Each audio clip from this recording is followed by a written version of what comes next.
So if, for example, I'm lifting a weight and I'm swinging around, the weight is controlling me, there isn't much time under tension in terms of my muscles.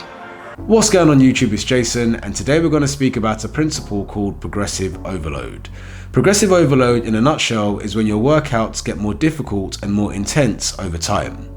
People often misunderstand what we mean by this and they think it just means lifting more or getting stronger. While it can include lifting more weight, there are many ways your muscles can get stronger. Whether your goal is to build muscle mass or get quote-unquote toned, progressive overload is a principle that you need to understand. I want to go through the various methods about how you can apply this principle in this video. So the first and most obvious way to apply progressive overload is to increase the weight you're lifting. So in this example, I have 40 kilos. Let's say this is my normal weight, that's what I work on.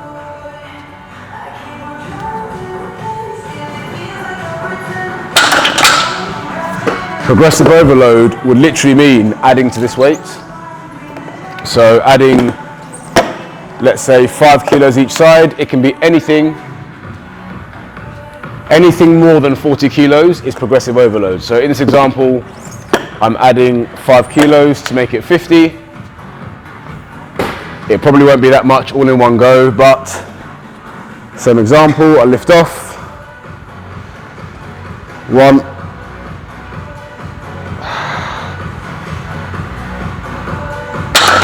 So while this is the most obvious way to apply progressive overload, there are two things you need to bear in mind.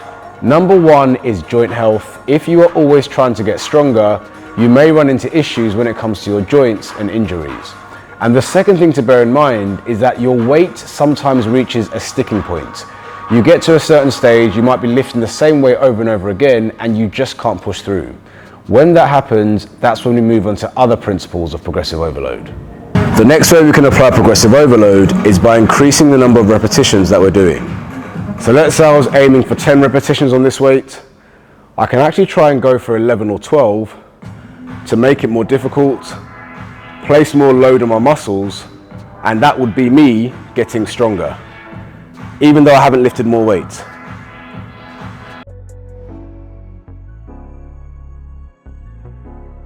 The third way you can apply progressive overload is by increasing the number of sets you're doing per week.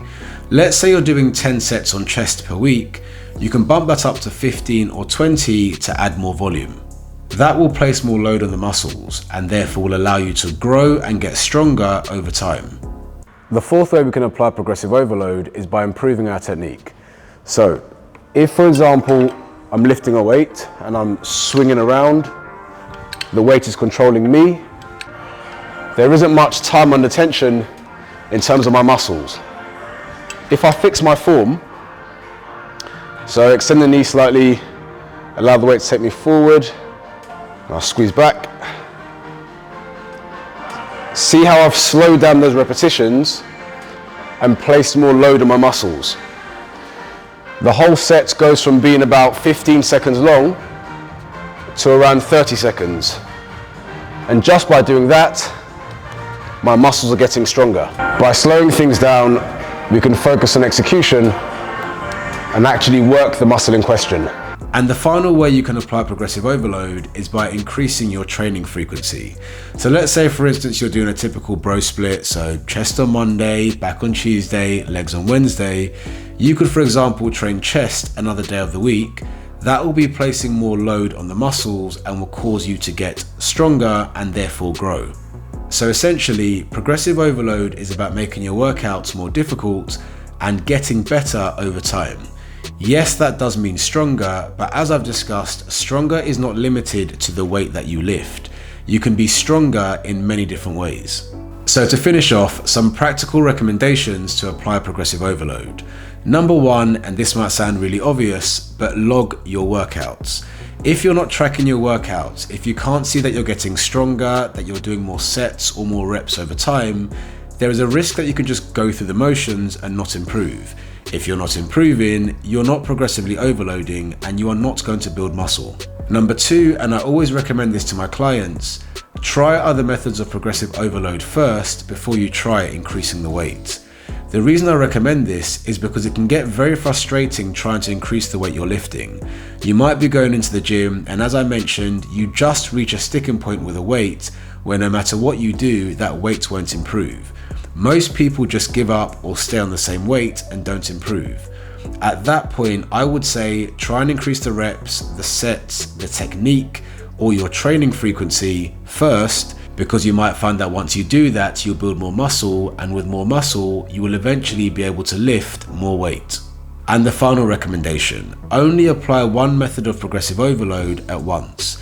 If you try and do all of them together, it can be too much for the muscles and your risk of injury goes up. So hopefully you found that video helpful and now have more than one method of getting stronger or progressively overloading. Don't forget to like this video, comment below for the algorithm, it massively helps. Please subscribe, and I'll see you again soon.